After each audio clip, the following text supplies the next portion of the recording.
மக்கள் அனைவருக்கும் நமது பாண்டிய ராஜ்யத்தோட வணக்கம்.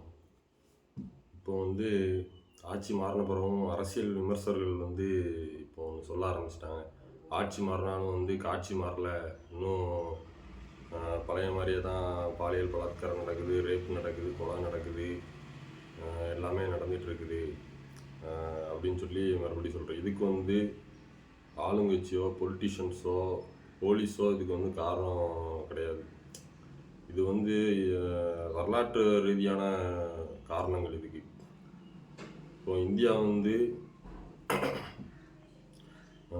சுதந்திரம் அடைஞ்சதுக்கு உடனே பக்கத்து நாடுகளுக்கும் சுதந்திரம் அடையணும்னு சொல்லி சுதந்திரம் கொடுக்கணும்னு சொல்லி ஹைதராபாத் நிஜாம் ராஜ்யத்தை போர் தொடுத்து இந்தியா கூட சேர்த்தாங்க. அதுக்கப்புறம் நம்ம பாண்டிய ராஜ்யம் மேலே போர் தொடுத்து குண்டு வீசி அப்படி இப்படின்னு தரமட்டமாக்கி மன்னராட்சி முடிஞ்சிருச்சு, இனிமேல் உங்களுக்கு எந்த தண்டனையும் கிடையாது, இனிமேல் தண்டனை டெல்லியிலேருந்து தான் தண்டனை ஃபைனல் பண்ணணும், இங்கே மதுரை கோர்ட்லேயோ சென்னை கோர்ட்லேயோ தண்டனை கொடுத்தாலும் தண்டனை ஃபைனல் பண்ணுறது டெல்லி தான் ஃபைனல் பண்ணணும், அதனால் அவங்களுக்கு எந்த பிரச்சனையும் கிடையாது, நீங்கள் சுதந்திரத்தை அனுபவிச்சுக்கோங்க அப்படின்னு சொல்லி அங்கேருந்து ஒரு ஒரு ஒரு சலுகை கொடுத்துருக்காங்க.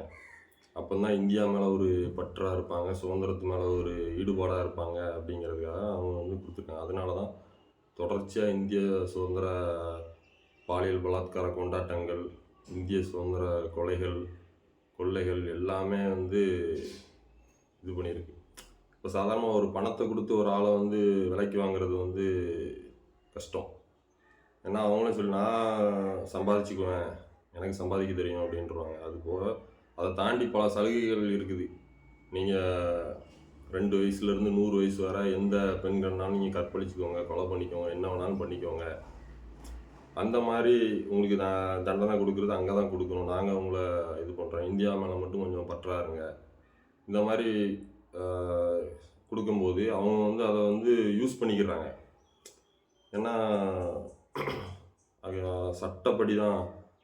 சட்டப்படி டெல்லியில் நிரூபிக்கணும் அப்படின்னு சொல்லி வரும்போது அது இதாகிடுது. இதனால தான் இயல்பாகவே அப்படி தான். நம்ம பாண்டிய ராஜ்யத்துக்கு ஒரு 70 வருஷமாக ஒரு சரியான வெற்றி கிடைக்காம இருக்கிறதுக்கு காரணமே நம்ம இது மாதிரி சலுகைகளை கொடுக்காமல் இருக்கிறதுனால தான். நம்ம பாரம்பரியமாக 2000 வருஷத்துக்கு மேலே இருக்கிறதுனால இந்த மாதிரி கீழ்த்தனமான காரியத்தை செய்யக்கூடாது அப்படிங்கிறதுனால நம்ம பின்னடைவில் இருக்கோம். இப்போ தான் தெரியுது, லட்சக்கணக்கான கற்பழிப்பு கேஸு, கொலை கேஸு இந்த மாதிரிலாம் பார்க்கும்போது யங்ஸ்டர்ஸுக்குமே அதில் தான் ஆர்வம் அதிகம் இருக்காங்க.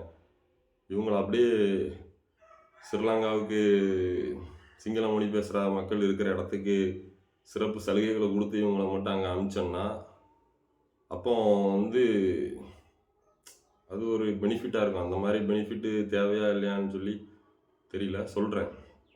இந்த மாதிரிலாம் நடந்துகிட்ருக்கு. அதனால் மக்கள் தான் நீங்கள் எச்சரிக்கையாக இருக்கணும். ஏன்னா அப்போ தான் ஒரு இன்னொரு நாட்டில் போய் ஹிட்லர் மாதிரி பண்ணால் அது வெளியே தெரிஞ்சிடும், வெளி உலகத்துக்கு தெரிஞ்சிடும். அப்போ எந்த பிரச்சனையும் இல்லாமல் சைலண்டாக பண்ணணுங்கும் போது இந்த மாதிரி சிறப்பு சலுகைகளை கொடுத்து இந்த மாதிரி நீங்கள் நினச்ச மாதிரி கற்பழிச்சிக்கோங்க, கொலை பண்ணிக்கோங்க, அதுக்கப்புறம் தமிழ் மக்கள் குடியிருப்பு பகுதிகள், சொத்துக்கள் இதை ஃபுல்லாக கையகப்படுத்தி கம்பெனிஸ் கவர்மெண்ட்டுக்கு எடுத்துக்கோங்க, இந்த மாதிரி எல்லாத்தையும் எடுத்துகிட்டு அவங்கள ஒரு குறிப்பிட்ட அப்பார்ட்மெண்ட்டில் இருக்கிற மாதிரியே பார்த்துக்கோங்க.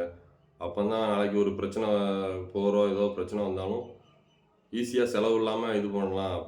பறந்து விரிஞ்சு இருந்தோன்னா அதுக்கு நிறையா செலவாகும். ஒரு குறிப்பிட்ட அப்பார்ட்மெண்ட்டில் மட்டும் இருந்தாங்கன்னா ஈஸியாக சில ஸ்ட்ரைக்லேயே மொத்த பேரையும் இது பண்ணிக்கலாம். ஆனால் அவங்க நம்மளோட ஆட்கள் எதிரிகள் என்ன நினைக்கிறாங்கன்னா, இலங்கை தமிழன் மாதிரி இங்கே உள்ள தமிழன் அப்படின்னு சொல்லி நினச்சிட்டு இருக்காங்க. இங்கே 8 கோடி தமிழ் மக்கள் இருக்காங்க. இலங்கையில் அந்த மாதிரி கிடையாது. ஒரு 40-50 லட்சம் தான் பாப்புலேஷன். இங்கே பெரிய பாப்புலேஷன் இருக்குது. அதனால் யங்ஸ்டர்ஸ் அரசியல் விழிப்புணர்வோடு எதனால் அப்படி நடந்துக்கிட்டு இருக்கு, இதுக்கு முன்னாடி அப்படி நடக்கலையே அப்படின்னு சொல்லி நீங்கள் விழிப்புணர்வு ஏற்படுத்தணும். முன்னாடியும் 1947க்கு முன்னாடி சவுதி அரேபியா மாதிரி தான் எந்த குற்றங்களுமே நடைபெறாமல் ரொம்ப அரிதாக தான் நடைபெற மாதிரி தான் நம்ம நாடும் இருந்துச்சு. இப்போ சுதந்திரம் கொடுத்தாச்சு, நீங்கள் என்ன வேணாலும் பண்ணிக்கலாம், உங்களுக்கு தண்டனை வந்து அந்த நாட்டில் கொடுக்க மாட்டாங்க, டெல்லியில் தான் உங்களுக்கு தண்டனை நாங்கள் கொடுக்கணும் அப்படின்னு சொல்லும்போது இந்த மாதிரி நடக்குது. இதில் வந்து ஆட்சியாளர்களை சொல்லியோ, போலீஸை சொல்லியோ, பொலிட்டிஷியன்ஸை சொல்லியோ இதில் எந்த இதுவும் இல்லை. மக்கள் தான் வந்து இதில் வந்து விழிப்புணர்வு இருந்து இப்போ வெளியில் போகும்போது வரும்போது வந்து கவனமாக இருக்கணும். இந்த மாதிரி காரணங்களால தான் அமெரிக்கா ஜனாதிபதி ட்ரம்ப் அவர்கள் வந்து இந்தியா வந்து ஒரு நரகம் அப்படின்னு சொல்கிறதுக்கு காரணம் இந்த மாதிரி தான். இவ்வளோ சம்பவம் வந்து உலகத்தில் எங்கேயுமே நடக்காது, ஆனால் இங்கே நடக்குதுன்னா நீங்கள் அதை புரிஞ்சுக்கணும்.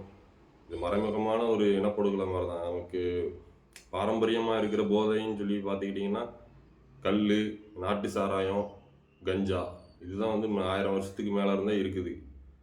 ஆனால் இப்போ வந்து நூற்றுக்கணக்கான போதைப் பொருட்கள் வந்து உள்ள இறக்கி விடப்பட்டிருக்கு. அது வந்து ஒரு மறைமுகமான ஒரு யுத்தம் தான். அதனால் மக்கள் வந்து நவீன காலத்துக்கு ஏற்றாப்ப தங்களை வந்து மாற்றி அமைச்சிக்கணும். அப்போ தான் வந்து நம்ம வந்து வெற்றியை நோக்கி போக முடியும். நன்றி.